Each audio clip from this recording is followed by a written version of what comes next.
What's up, everybody, and welcome to part 3 of our Donkey Kong Country Warpless Trilogy Relay, whatever you want to call it. And I'm joined by my good friend A10CJ here, who might sound pretty familiar to you guys at this point. How you doing, everybody? You may have just seen me in the last run. Thank you for having me here, Jet and Silent Wolf. Yep, so we have JetPastel on the sticks today for you guys. Should be a treat. Donkey Kong Country 3 Warpless is another very cool category, just like the last two we watched. Yes, I'm sure I've never run this game myself, so I will be asking a lot of questions, but I'll probably let you do most of the talking, Silent Wolf. Yep, sounds good. I think some folks in the chat would definitely appreciate those questions.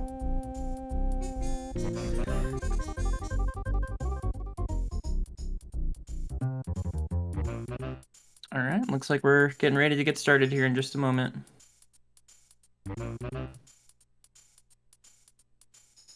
Yeah.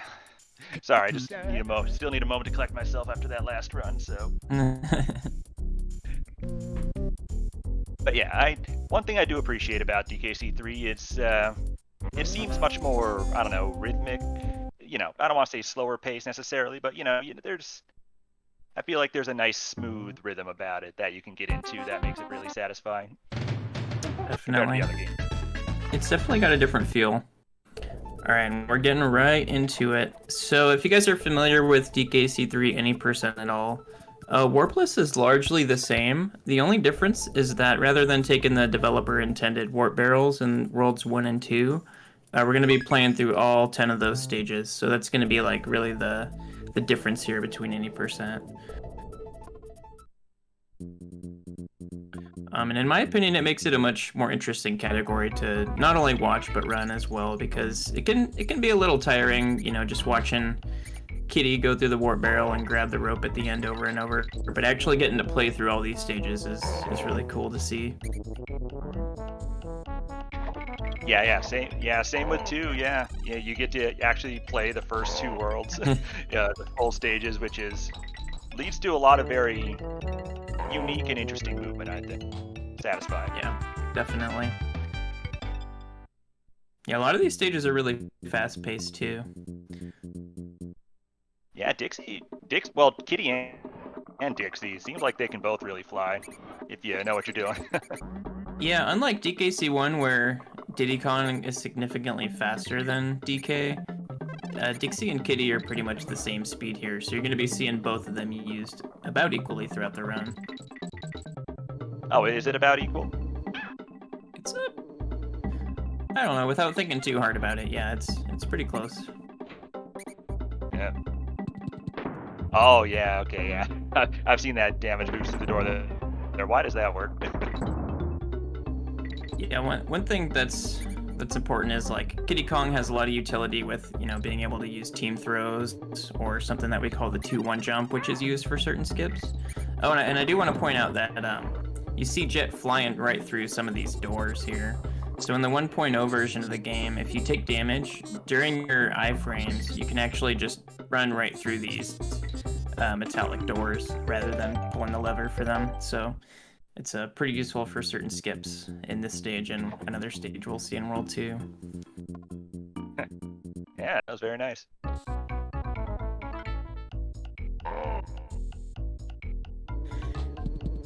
This stage is pretty tricky. One thing that you don't realize just from watching is that the water is actually moving against you here, so you want to spend as little time on the water as possible.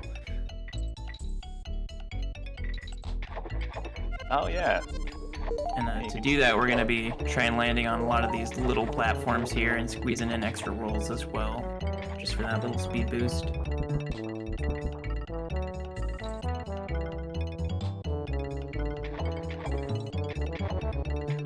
Ooh, I see some lag. Ooh, yeah, that jump at the end where you squeeze between the bee and the fish is actually pretty tight.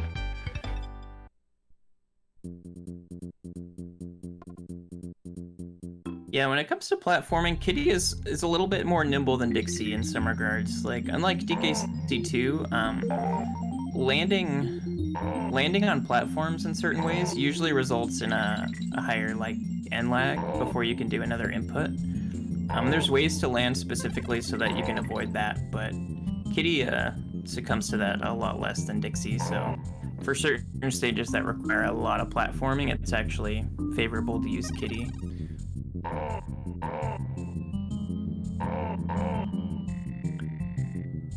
Something you'll see Jet doing here on these roofs and throughout the game is doing a little glide right before landing. And what that's going to let you do is buffer a roll, but make sure that you get a full speed roll right upon landing. Because otherwise, if you try and land and then roll afterwards, like I mentioned, sometimes you succumb to that input lag and you can't really get a roll out. So here we're coming up on the first Ellie skip. Oh, unfortunately, we miss it. It's a really tight window. I think it's about 2 frames. But you have to do this awkward motion where you like crouch as you land and then try and uncrouch as quickly as possible while holding forward to squeeze under that barrel. So ideally we would play through this stage as the Kongs, but you know, sometimes it can't always get the skip and you gotta do it as the elephant. Elephant looks significantly slower, yeah. Yeah. So what we're seeing now is more like the no major skips route than the Warpless route. Oh, there's a no major skips. Yeah, and one of the reasons the elephant is a lot slower is you can't go in the light at the same time as these rats, or the elephant gets scared and starts running backwards. So you have to be pretty particular about, you know, throwing barrels at certain rats to avoid that. Yeah, not one of my favorite mechanics. Yeah. All in all, not too much time lost, though. It's always just a little painful to have to play the stage as the elephant.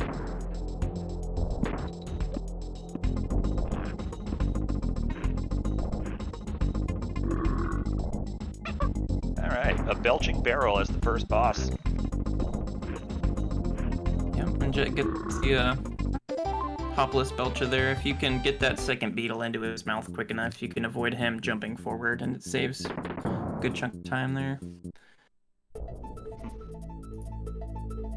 Oh, did we say why the Kongs were a different color than their normal colors? Yeah, you'll notice Kitty is this mint green and Dixie is purple instead of the blue and pink. And it's because of a color cheat that you can do in the beginning. So we're coming up on a zip here. We're gonna jump, throw Dixie off screen, roll, and then be able to zip up through this portion of the stage and do some off-screen maneuvering to save about 4 or 5 seconds, I think it is. That's really cool. Yeah, it's one of the few glitches that you'll actually see in the run. DKC3 is actually pretty pure in that regard. It's like mostly just a movement-heavy game.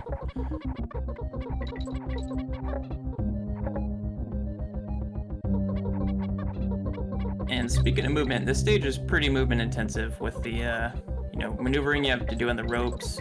You'll see Jet doing specific jumps on the rope here to manipulate the camera and thus manipulate the spawns of these monkeys so they don't throw their nuts at you. So it can be pretty tricky to do. The last nut. Got him. Yeah, that one's pretty tough to avoid. We're gonna swap back to Kitty here. He's got a nice little water bounce technique that we're gonna abuse in this stage.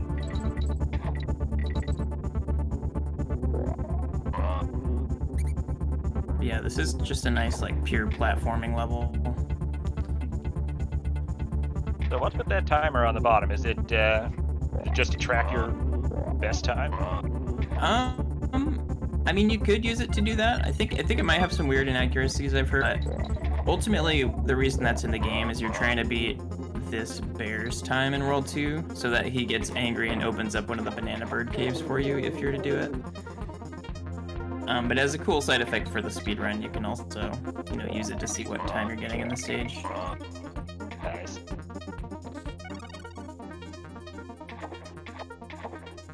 Which is always fun. It's always cool when games add like a in-game timer for certain stages. Is that a new record? Alright, Squeals on Wheels, aka Allerlei Geshrai, aka Normally we would skip it with a warp barrel right there, but instead we're going to use one of those glitches where we get through the door using our iframes and just skip right to the end. Because the way that the stage is laid out is you basically work your way all the way to the top and open these doors along the way, and then progressively be able to open that door at the bottom by falling through a bunch of trapdoors afterwards. But by using that glitch, we're just able to bypass all of that and skip it. Ooh, and this is probably this is probably the coolest stage as an addition to Warpless. And you'll see that we're playing as Kitty for this stage, mostly because of what I was talking about earlier with the landing lag on Dixie sometimes. Kitty's a lot more nimble, so he can just keep jumping and jumping up these vertical sections here.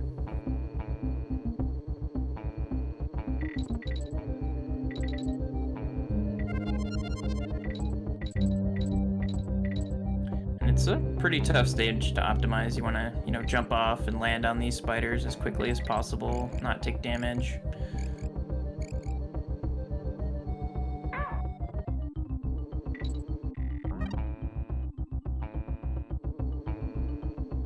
I think the stage is also a little harder than it looks too. Like when I first learned it, I was pretty impressed with like how precise some of the jumps actually were. Yeah, it seems like some of the jumps are maybe a bit blind because the spiders are taking you to the top of the camera. Yeah. So fast. And here you want to be particularly careful because we're gonna want Kitty in front to be able to go for another Ellie skip in the next stage. So similarly to 1.5, we do want to try and avoid the elephant at the beginning of the stage because playing it as the Kongs is faster. So we're gonna take this barrel, throw it on the water, do a little 2-1 jump here, and hopefully throw directly. Oh, yeah, it's a really tight window. You see that Kitty was actually past the barrel, but because he's so big, he just kind of got sucked back into it. Man. But I mean, Jet's no stranger to playing the stage as the elephant. He's run NMS before, so just taking an alternative route here.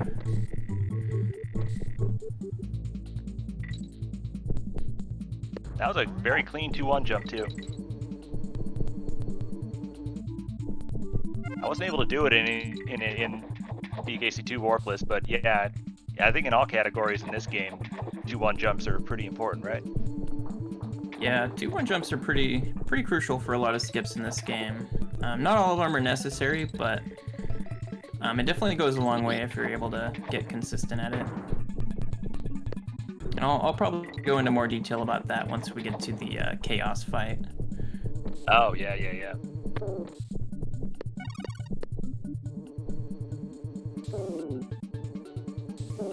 Yep, gonna be careful here. We do want to make sure we have both our Kongs for the boss fight coming up. Eric? Is it Eric? It is Eric. I think when you're learning the any percent run, this is the first point in the run where you're like, oh man, this is actually kind of hard. Yeah, and Jet's going for these really precise throws from the top branch up there. Those are not easy to hit. Yeah, that was very good. Do not understand the hitbox at all. I mean, for those throws, I can't say I do either. Usually you take the barrel, go beneath him, jump, and throw it up into his face, which makes a lot more sense, but there must be like a really tight spot where you can hit him between his legs and his face for those upper hits. Alright, and at this point we're effectively doing any percent. One thing that's cool is you actually have the option of doing either Mechanos or Captain Top Cove here. Canonically, in DKC3 lore, Mechanos is World 4, some might argue, but in the speedrun we opt to do it first as World 3. And I think they're about even, depending on which one you want to do, so a big part of the reason we do Mechanos first is because it's just overall a lot more difficult than Cotton Top Cove.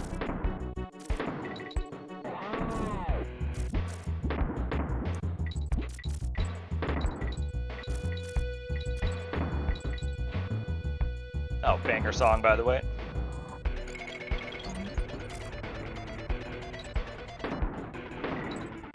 Coming up on the BJ, we can get a really tight jump over that B with Kitty. Nice. Great trick name also.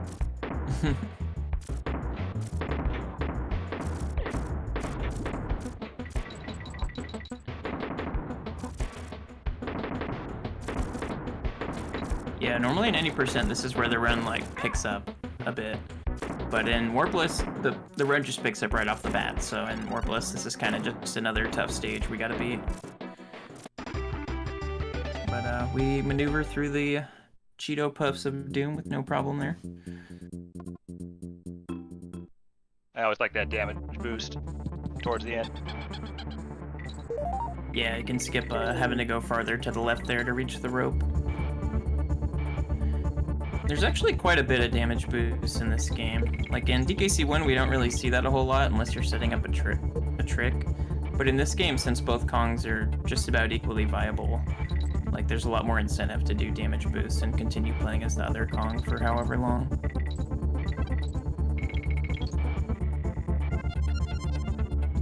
Go on Dixie in the front here. Yeah, you want to be solo Dixie here. And the reason for that is you want to keep solo Dixie from this stage through the next stage, into the stage after that, the next factory stage, mostly because when you're jumping into blast barrels, if you have two Kongs, you have to wait for both Kongs to enter the barrel before it'll shoot you out, and since the second Kong is going to be trailing behind you, you end up losing time for each one of those, so it's a bit risky, but it's faster to keep one Kong through this auto-scroller and the next one. And the next couple stages as well.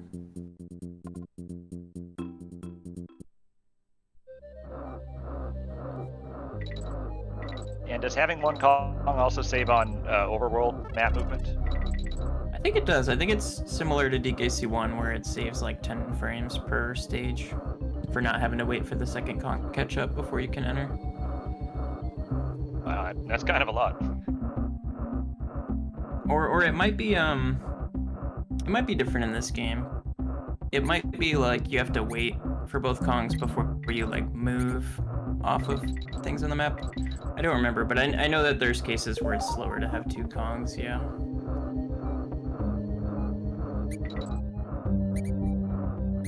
Yeah, the stage is pretty much just climb the tree and wait for it to be over. We're gonna be dodging these rats as much as we can, just because killing them causes a little bit of lag. Worst lumberjacks of all time here.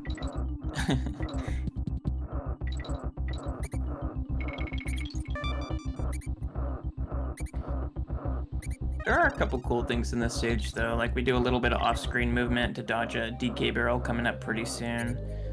And then at the ending, we're gonna do even more off-screen movement to make sure that we reach the flagpole at the end, right at the moment that it spawns, rather than, you know, letting it spawn and climbing our way up there on camera.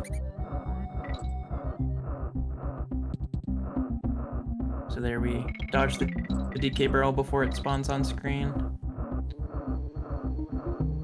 It's neat.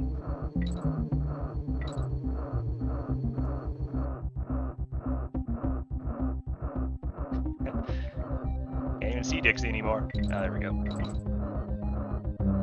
Yeah, and from this point, Jet's probably just gonna race his way to the end and try and beat the camera up there to the flagpole at the end.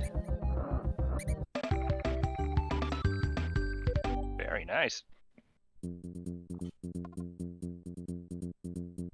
Yeah, so this is the factory stage we were talking about, where you want to do it as one Kong just to make these barrel shots quicker. But it's pretty risky because the stage has a lot of, you know, run killing points. Like, we just saw Jet roll through that crimp there that, you know, the guys you typically aren't supposed to be able to roll through.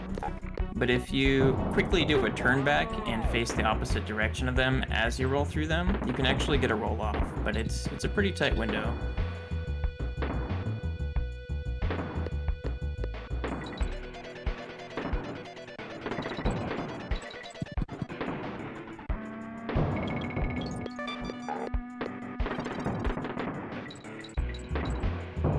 appreciate how slow these barrels turn in this game. Yeah, the barrels are definitely different in this game. Like some of them you have to like kind of predict the timing because it'll be like quite a bit earlier than when you see it.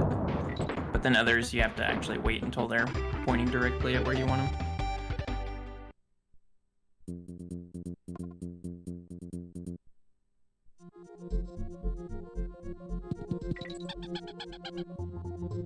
Alright, low G Labyrinth. Something tricky about this first half of the stage is you'll see that Jet is able to land and jump pretty much instantly off these ledges. You have to land in a very specific way to be able to do that with Dixie.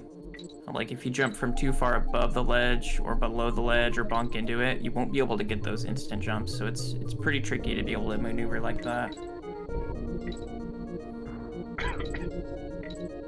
We're gonna do a roll here, making sure not to touch any walls. If we touch the wall, we get kind of locked into where we are.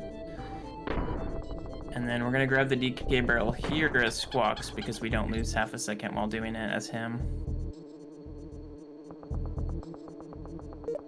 Whereas if you grab it with a Kong, it has like those freeze frames where you have to wait for a little while.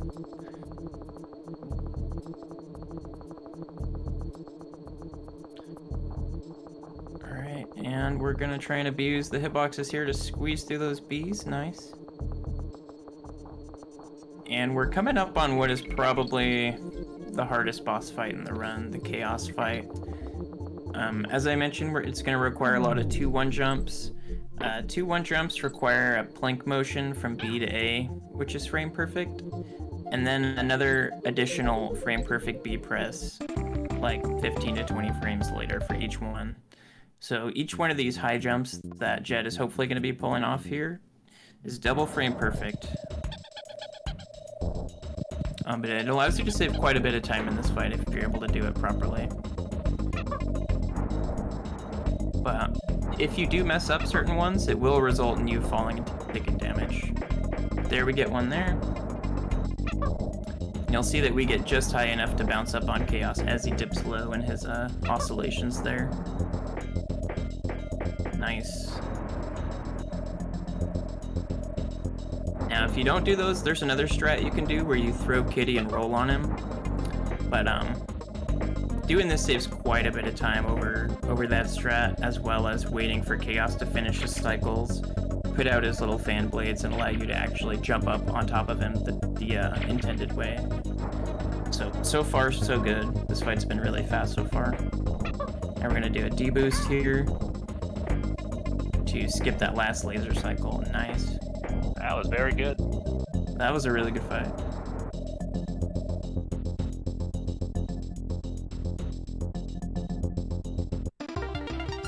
Yeah, having to pull off, what, 4 or so double frame perfect tricks in that boss fight? Probably a big reset point. It's a huge reset point for anyone who goes for that strat.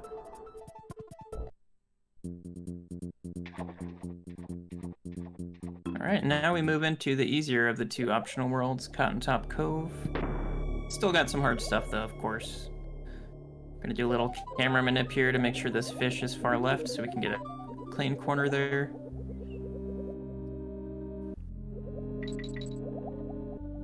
I think this water stage might actually be my favorite water stage in the whole DKC trilogy. I can see that. It is relaxing. It's got some really cool movement. And it's actually pretty fast paced as far as water stages go. Yeah, cutting them corners pretty good. A lot of cool camera nips to manip the spawns of these plazas.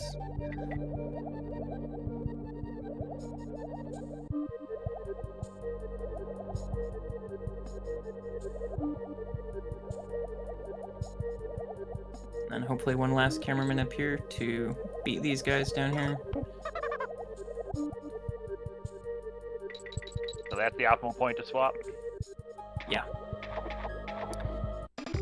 It's nice to swap there and cancel your little swim, because otherwise you aren't able to get past those bottom 3 bosses as quickly, but since you kind of swap, you're able to cancel that swim midway and just squeeze right past them as they leave.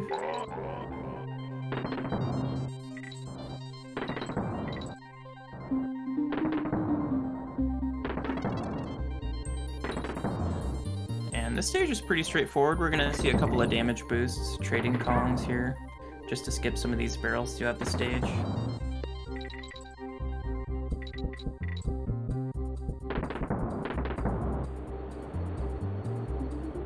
Aside from a few like crucial spots, nothing too risky and nothing too difficult to optimize. It's mostly riding the barrels.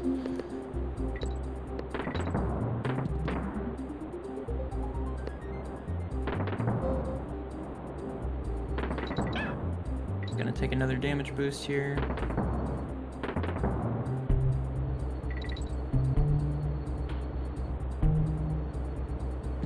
Cute little kitty section.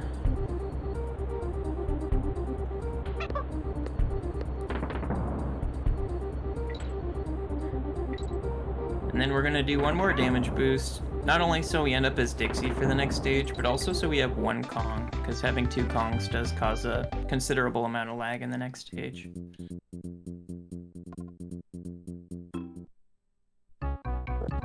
Oh, this stage, yeah. The first Nibla stage? Yeah, I guess technically it is. That angry fish down there at the bottom. Don't get Niblud.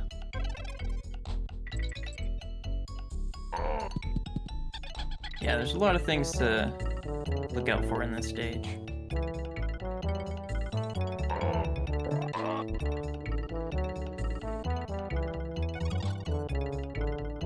I wonder if we're gonna see the bottom route here.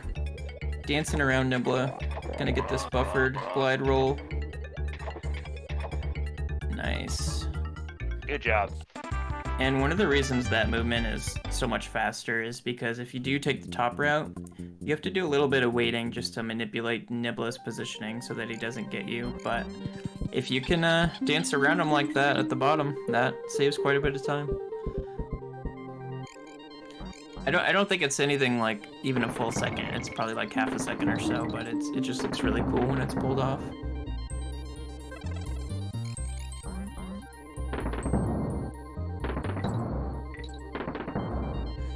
These barrels always got me as a kid.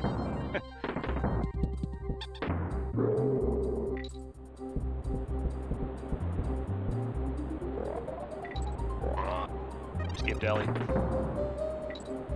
We did skip Ellie. It was kind of close, though. This is one stage you definitely don't want to grab Ellie in, although Jet is probably more familiar with playing this stage as Ellie than I am, since he's done like 103 and whatnot.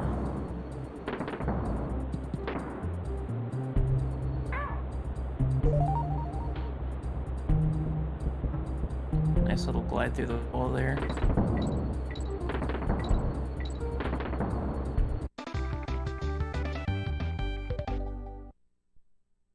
Yeah, good stage.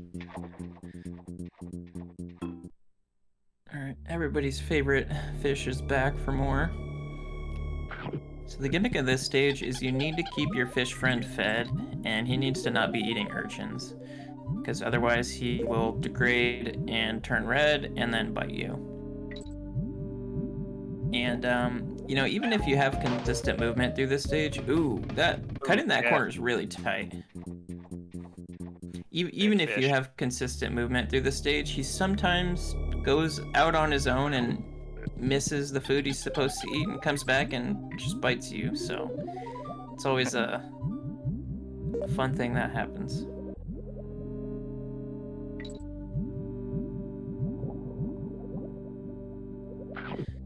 Yeah, this is another one of those stages where we play it as 1 Kong. Not only because the D-boost at the last stage, but also setting up for having 1 Kong in the next stage as well.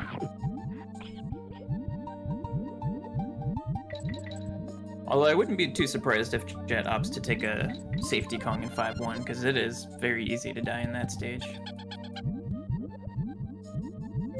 Alright, Let's fish get is red. pretty. Okay. Yeah, he's pretty red there, but we're good. So he's purple now, so we're gonna need to eat an extra fish here. Nice. Why does he need us to feed him? Why can't he just find his own fish?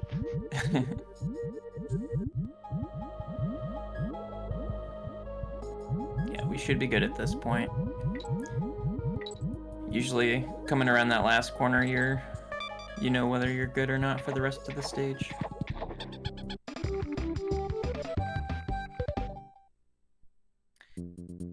Alright, we're coming up on the boss of this world, Jar Jar Binks. The most terrifying boss of any game, really. There's actually a really cool strat that Jet goes for in this fight. It's the task strat that lets you get your shots on his eyes a little bit faster. So rather than waiting right in front of him, we're gonna chill right here on the left side, wait for this water to despawn to a certain point, and then get these quick shots off while approaching him, just so the shots hit him that much quicker. It's kinda creepy how he's like looking at you during the whole fight. Yeah, this is a nightmare. Glad he's doing the strats to get us out of here faster. I mean, what the hell is that thing?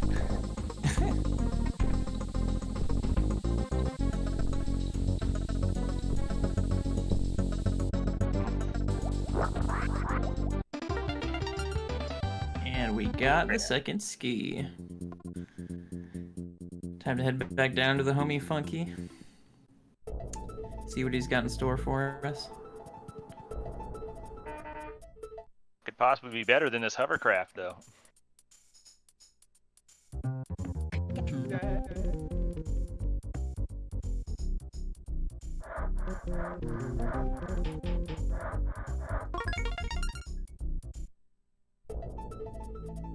And we got the turbo skis, so now we can go up the waterfall and hit up our friend Bleak. Aw, yeah. Alright, 5-1. This is probably one of the coolest movement stages in the game. The horizontal ropes in this game are really cool when done optimally.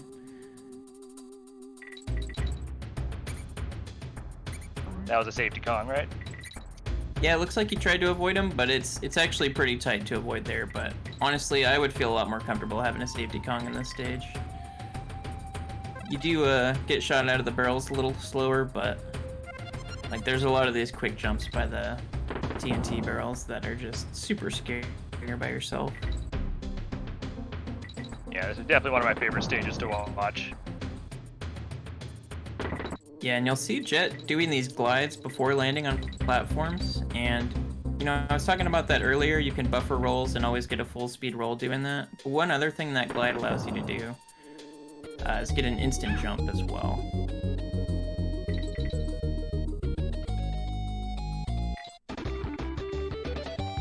Alright, nicely done.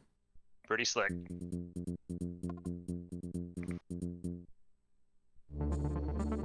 Now we enter the second and final toboggan stage.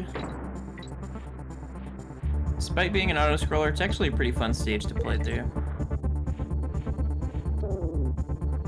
Are there particular spots where you want to jump to? Yeah, there are. I don't think they're always as precise as some that we see in like the DKC2 stages, but there are certain spots where you jump from where you just get like huge speed boosts to carry through sections of the stage.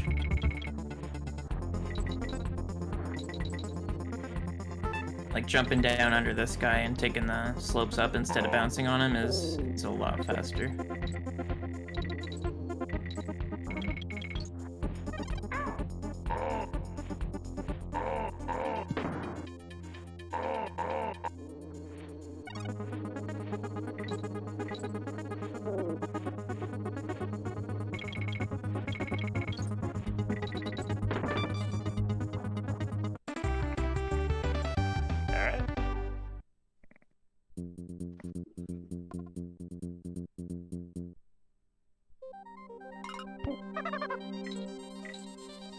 Yeah, we're gonna want to be kitty for a lot of this stage because we're gonna have some team throws to initiate some pretty big skips here. With some 2-1 jumps? Two one jumps, but also just regular jumps like that to skip certain sections work as well. It's a pretty vertical stage, so depending on like how high the section above us is, we can reach it with a normal jump like this one here. Might see a 2-1 jump here to skip an extra barrel. Oh, miss it. That one is terrifying. I don't know how people go for that one. But nice backup nonetheless. There's a 2-1 jump to skip up there. Pretty quick. Yeah, that stage is quite a bit longer if you don't do any of those skips. Ooh. And the only of this game. Yeah. This is indeed the web woods of DKC3. You're gonna see Jet doing some pretty specific movement and web placement here to try and do what are called quick webs. So normally after placing a web, there's like a set cooldown before you can place another one. But by manipulating the game's IDs in certain ways, you can actually bypass that cooldown and just jump into an instantaneous web. We're gonna see that throughout this stage. It's pretty subtle, so if you're not like very familiar with the game, it's not really gonna stand out. But like here, for example, jumping to the right, we were able to do a web instantly instead of waiting a handful of frames longer.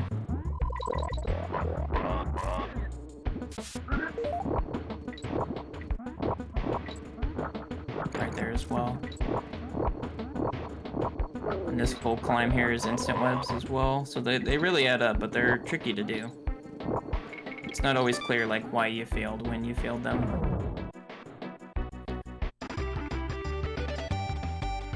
All right.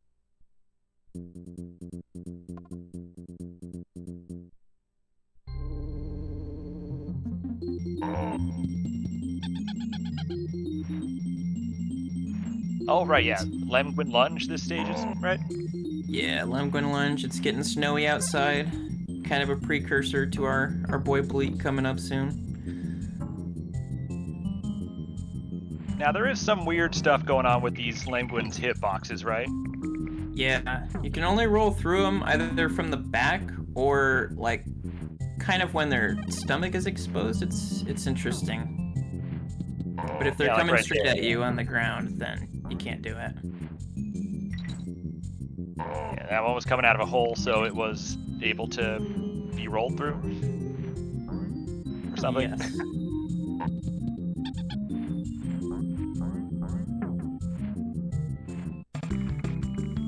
Alrighty, coming up on another tough boss, Bleak. So what we're gonna need to do for this boss fight is take an intentional death and do a frame-perfect pause on the same frame that the screen starts to fade out after you take the death.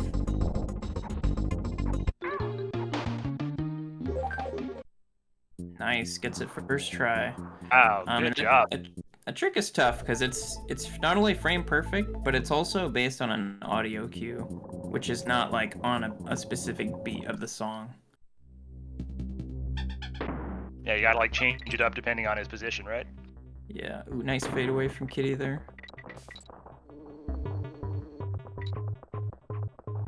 This is another favorite stage of mine. The movement of Quawks here is... Yeah, it's quite a fast-paced stage. Nice, cute little cameraman up there to squeeze between the copters. Gonna be seeing a lot of cameraman up stuff like that. And a lot of damage boosts as well to skip some of these sections.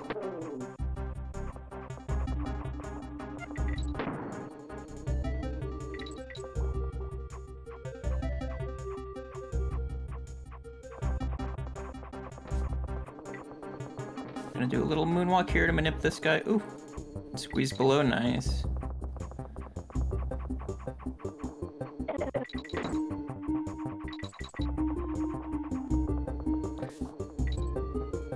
Ooh, that was nice. Yeah, that really well played. Yeah, that B squeeze right there. One final damage boost. We really do a lot of damage boosts in this stage. Like, there had to have been like 6 or something. That was a Very good clean one, stage though. Bear in.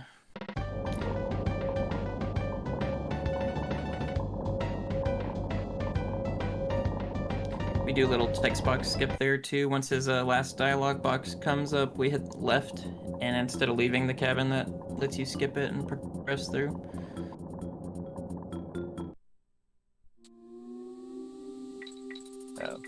Burn your rope update. Burn your rope update. Pretty solid run so far. First try bleak skip. Almost perfect task chaos. Unfortunately, we missed the Ellie skips, but at least you guys got to see some elephant action in those stages. Yeah, this is usually calm before the storm, where you kind of sit back and reflect on the run and what's to come, since you're, not left with much else to do at this point.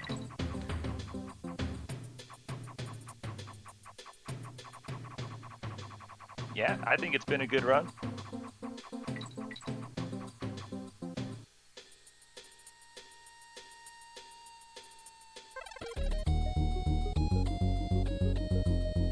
It's fortunate that this stage has one of the best songs in the game, too.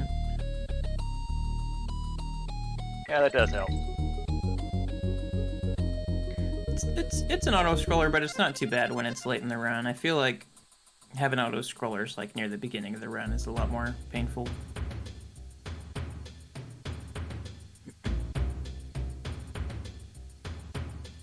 Well, auto-scrollers aren't bad if there's like tech to do, right? Is there any tech in this stage, really? The only tech really is at the very end. You can get like a quick finish by doing a little bit of off-screen movement, but other than that, you're kind of just along for the ride.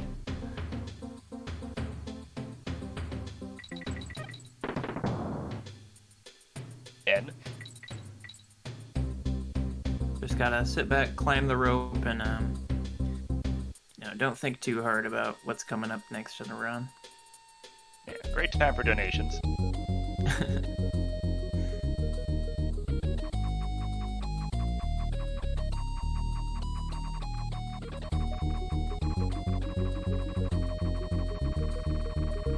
Yeah, I can't quite remember what comes after this, so it'll be a surprise for me too.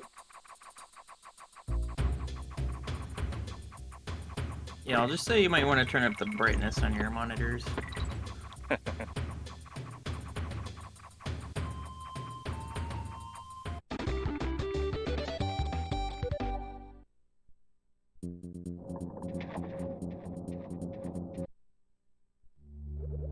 Yeah, so this is Floodlit Fish. It is quite dark and quite difficult to optimize. Oh geez, you weren't kidding, damn. Yeah, you have to do some pretty tight maneuvering through this stage, and if you fall off your normal pattern of lunges, it can be a little tricky to bounce back. You'll have to delay lunges and do D-pad releases and whatnot to get back on track, to make sure that when you get to a corner, your lunge is at the point where it's right about to come out to go around it.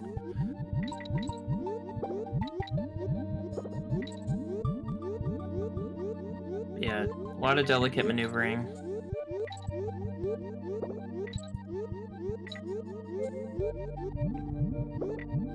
Look at On Guard cleanly killing enemies when he lunges.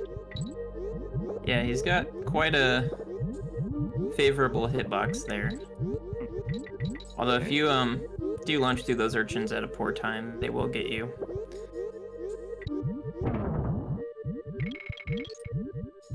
Alright, that looked good. That was really good. That was a very fast audio cue. Then we bounced the left wall there just to cancel some of the height from that barrel shot, so we can jump onto the DK coin guy sooner there. And here we're gonna do a little skip to skip the parrot down there. Don't really need him. We're just gonna play through the stage as the Kong. That was a good skip. That's one of my favorite skips as well to watch. Yeah, that one's cool. Big bird. Yeah, bird's tough to dodge, but it's always worth it to go for, because you eventually want to be Kitty right after the swordfish section anyways.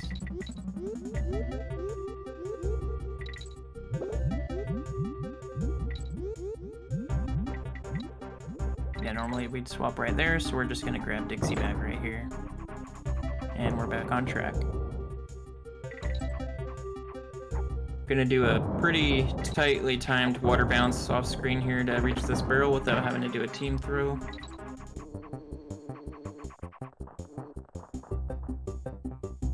And coming up in the next stage is a 2-1 jump. Right at the beginning of the stage, it's going to let us do a pretty huge skip to save, like, it's got to be like 10 seconds worth of stage. So we're just going to use this to get right up in the barrel there. There we go. Jump to the right. If you do that precisely, you can skip that. Rope section to the left as well. And similarly to Mechanos, we're going to play out this section as Dixie. It's a bit risky, but if we grab the DK barrel in the Barbos fight coming up afterwards, we don't have to wait for those freeze frames we were talking about, and we can just... Ooh, that trick is always scary. Nicely done, though. Yeah, nice look back there. Alright, so we're coming up on the Barbos fight. There's a lot of variations of this fight depending on the urchin spawns that you get in this first phase. So we're going to see Jet trying to get rid of those as quickly as possible to knock away those urchins, and that is one of the toughest ones to deal with, but deals with it perfectly. Yeah, wow, I don't think I've seen that. Yeah, doing that will save like a good handful of seconds over a lot of other, ways of handling that pattern, so very nicely done.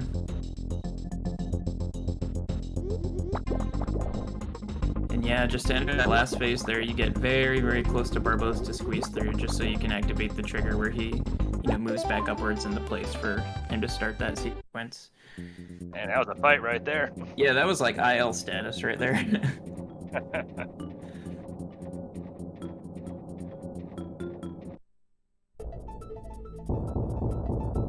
Because those pink urchins that you need to knock out of the way before you can stab Barbos, they'll damage you, so you have to do a lot of like tight maneuvering in between the top of Barbos and those urchins to actually get into those positions that he was getting into.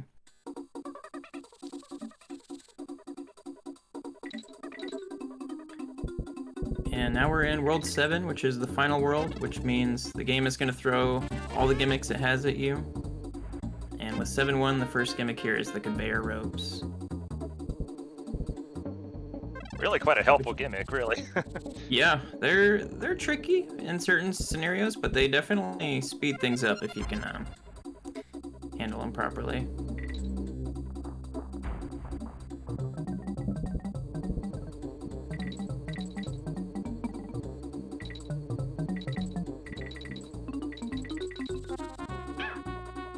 I'm gonna take a D-boost here to go through this last section with Kitty. It does require a very slight D-pad release to get past some of those bees without taking damage, but get through it no problem.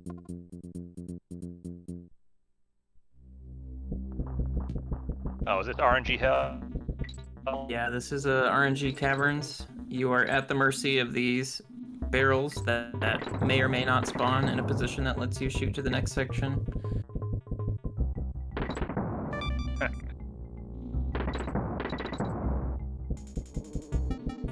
Yeah, there's a lot of variance. I think you can lose like up to like 10 seconds or maybe even more from the fastest versus the slowest pattern.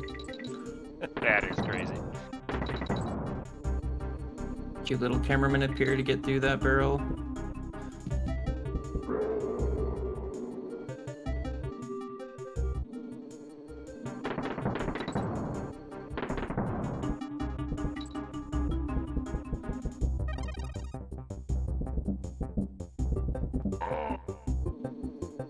I like that strat there too, picking up that barrel.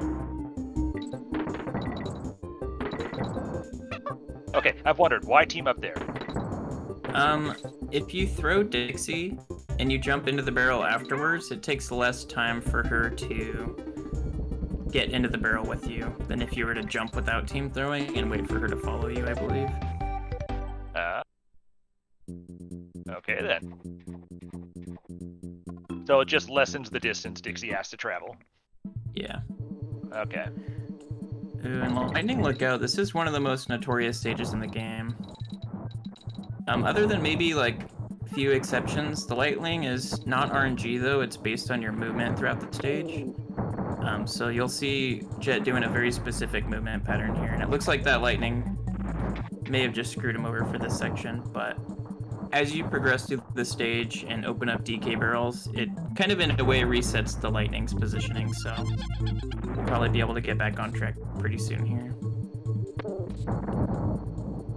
Yeah, I've seen many runners, you know, learning this stage and getting extra frustrated with it. It looks like a nightmare to learn. It is definitely a nightmare to learn. You don't want to be caught with the wrong Kong in this stage either, at, like whatever part of the stage you're in.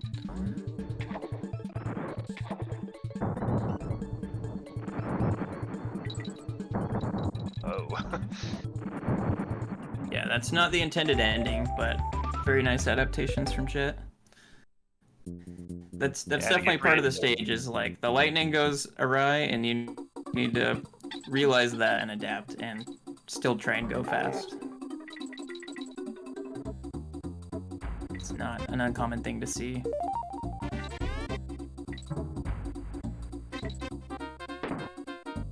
So the gimmick in this stage is the coin dozers here. They can be really tricky to roll off of. They are And bullies, even yeah. just like land on in general without them just bonking you off the ledge.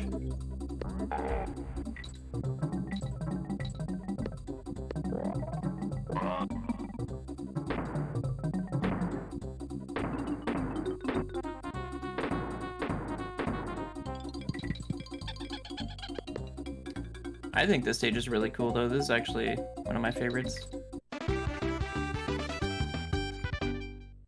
Pretty clean too. Poisonous Pipeline. If you guys have played this game, you probably know the gimmick of this stage, but the left and right controls are actually reversed in this stage, which, you know, isn't too big of a problem after you've learned the stage, but if you like take damage when you're not expecting it, for example, or like accidentally lunge the wrong way as unguard, you can get mixed up pretty easily at that point. But again, we're opting to skip that DK barrel at the start of the stage. And we're gonna later grab one as on guard just because it's a little bit faster to avoid those freeze frames. Grab it here instead.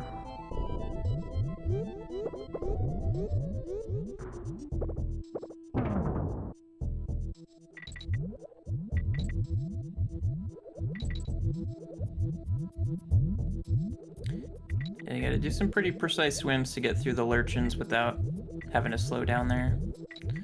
And then ideally, we're gonna finish the stage as Dixie here without taking damage. Threading the needle there so we can set up a little bit faster of a K-roll fight coming up. Expert swimming. Yeah, that was clean. Alright.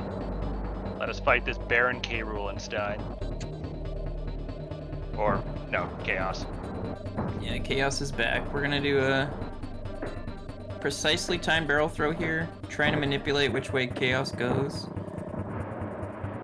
by just squeezing under him as he heads to the left, so we can make sure that the barrel spawns on the right side there. Normally you end up on the same side as whatever side he's shooting his little napalm things at, and you have to wait for it or team throw over. K-Rule the whole time? Yeah, now he's a scientist guy. With a jetpack. Kitty sure looks scared. Alright, we're gonna sacrifice Kitty here because cause lag. Oh, that's why? It's just because of lag? Yeah. It's like a full second of lag throughout the fight. Oh, okay. It's nice to have really Kitty fun. as a backup in the last phase, but I mean, for a lot of the fight, if you lose Dixie, you're pretty much screwed anyways, so.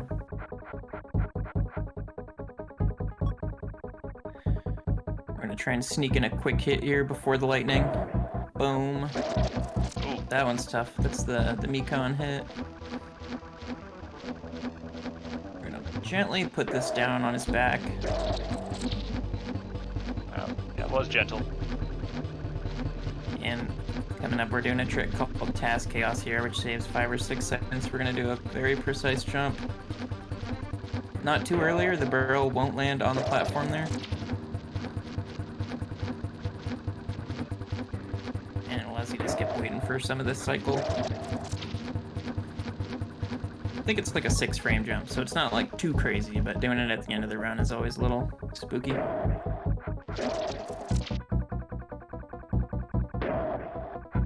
These hits are always scary too, because you have to be pretty close to them.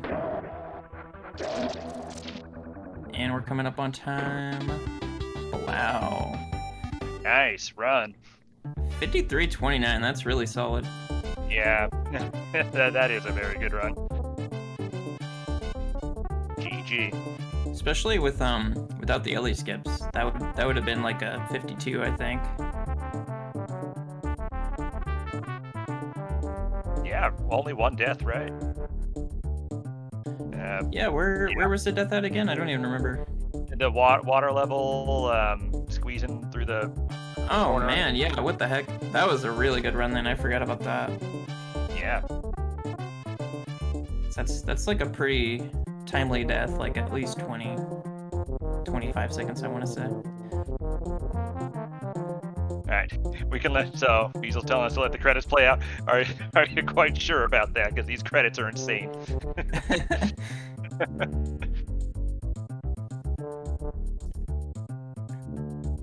But yeah, that is the third installment of the DKC trilogy. Hope you guys enjoyed all 3 of those runs. I know Mad Mark already plugged it, but if you guys are interested in running any of these games, the Game Boy Advance versions of these games, the Game Boy versions of these games, the DK Land games, or of course, last but not least, the Game Boy Color version of DKC1, definitely check out dkcspeedruns.com. There's a lot of great resources there. And from there you can join our Discord as well. It's a great community. Yes, a wonderful community. Met so many great people over the years. 11-minute credits? Is it really only 11 minutes? It feels way longer.